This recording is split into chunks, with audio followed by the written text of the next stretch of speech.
B1, rotate. Hello, Merry Christmas and welcome to this Kerbal Space Program video. Today I'm taking this Soyuz-esque replica-ish rocket to my space station that I built in a previous video, a Skylab replica with a bit of additional stuff. So this is the channel's Christmas special. I probably should have recorded this earlier as it's now 20 to 9 PM on the 22nd of December, so I'm cutting this a bit fine. But yeah, launching this Soyuz rocket, delivering presents to the one Kerbal on board the space station because he doesn't have to miss out. Our crew for this mission, we have two Kerbals. We have Santa Kerman, who's going to be flying the rocket, and we have Rudolph Kerman, who will be navigating. So this is a replica of the Soyuz rocket, a Soviet/Russian rocket, first launched in 1967. It normally has a capacity for 3 crew members, along with this which has a capacity for 3 Kerbals, although only flying with 2. There goes the launch escape system, so yes, it does have a launch escape system in case something goes wrong. It did have to be used a few years ago when there was a failure during booster separation. However, all crew members were able to escape the rocket stack safely thanks to that launch escape system.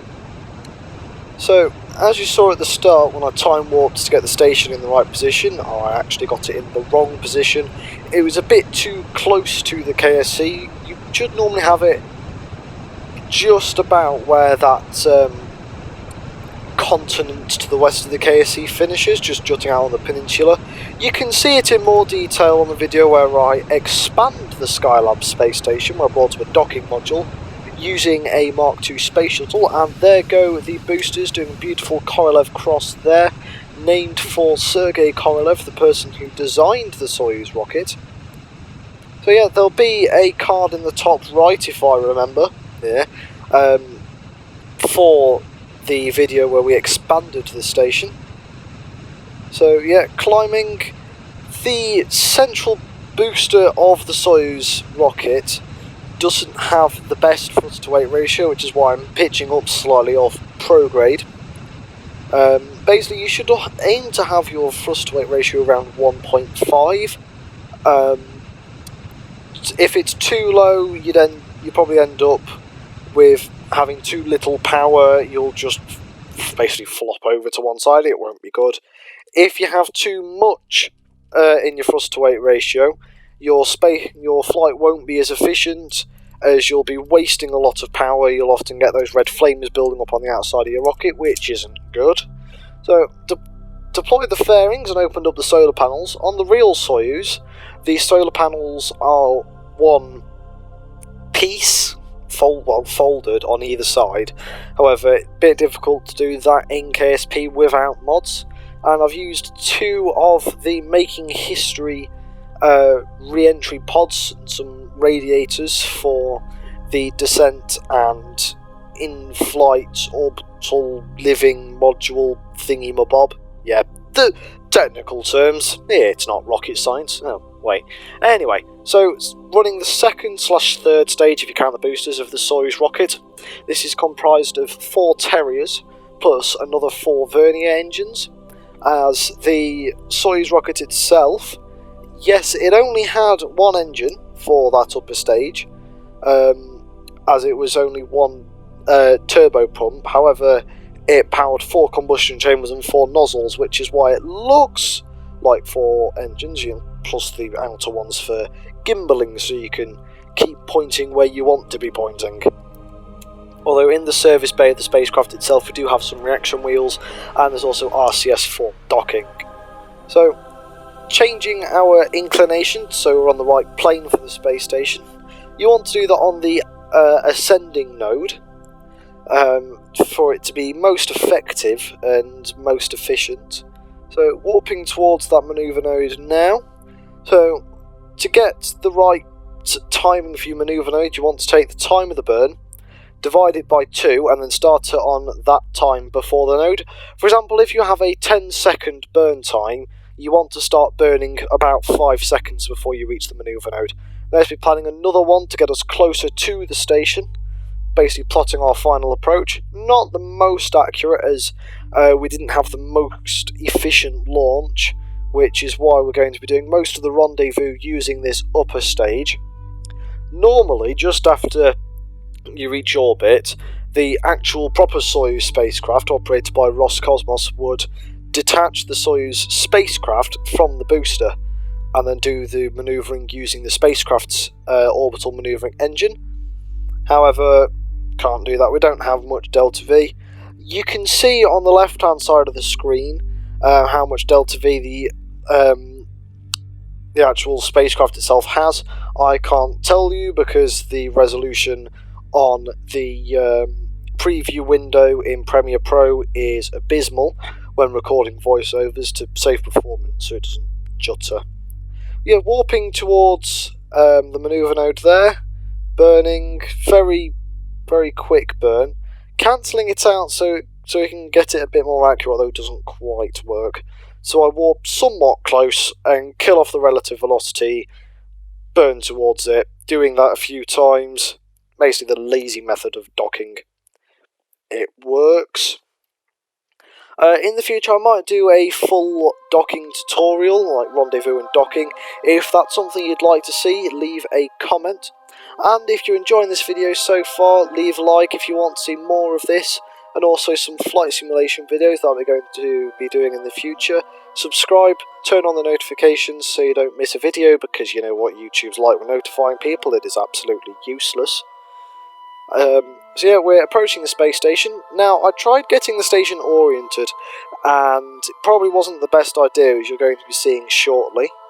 Put it this way, if I was working for NASA, I probably would have been fired for that.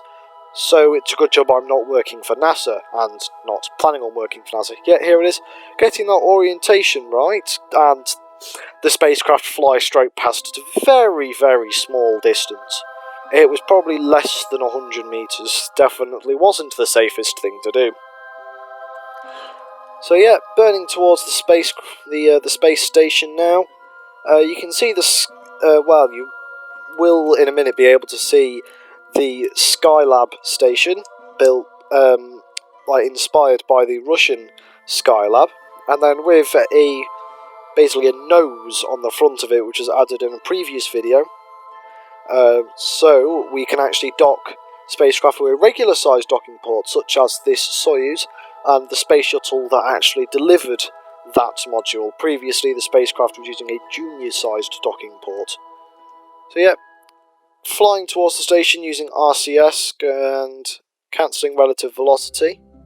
Now, control from this docking port, you can then go onto your other ship, target the ship's docking port, and if you have both of them targeting their docking port, providing it's in line with the centre of mass, you can just go towards it and they'll hold perfect alignment. Sorry, I can't speak today. So yeah, flying towards it and docking nicely. So we can see there. So time warping round, this is where Santa and Rudolph would be dropping off the presents to Mickey, Mikey, Kerman, on board the space station. The only crew member on board this space station at the moment. He must be getting quite lonely. I am planning on expanding the station further and adding more crew and more stuff to the station, using another space shuttle, although I've got another mission in the pipeline going to Minmus, Kerbin's mintiest satellite. So yeah, now let's say they've dropped off all the presents. You can see the other module in the middle there with the brown bit. It's an airlock actually, so in the future you'll be able to do spacewalks. So backing away from the station now and wrestling with the RCS controls, I gave up, pointed it towards Kerbin, burned down, and we're now burning away. Now the Soyuz spacecraft again doesn't have a high thrust to weight ratio, who'd have thunk it. So yeah, normally I'd try and get us landing in the desert, as the actual Soyuz spacecraft would land somewhere in Kazakhstan on land, whereas the Apollo spacecraft, the Starliner and Dragon, well, when Starliner eventually gets its stuff together and is actually able to reach the International Space Station, they're detaching those 3 bits now. They splash down into the ocean. Soyuz lands on, well, land. Not going to be doing that this episode because I couldn't be bothered. So, entering the atmosphere now, and get that plasma. You should be able to hear the re-entry sound effects as we are entering. Big red flames. One thing I do like about PC, one of the mods, is the re-entry particle effect. It does look really cool. But since I'm on console, no mods for me, unfortunately.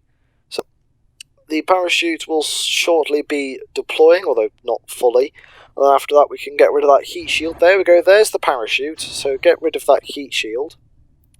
Eventually, when the parachute opens up, the heat shield will go bye-bye. Basically uncovers a Sepratron SRB underneath the capsule that we can activate at the last minute to cushion our descent. So, coming in nicely. So, if you've enjoyed this video, as I said, leave a like, subscribe, hope to see you again very soon. Merry Christmas, goodbye. Okay, engine stop.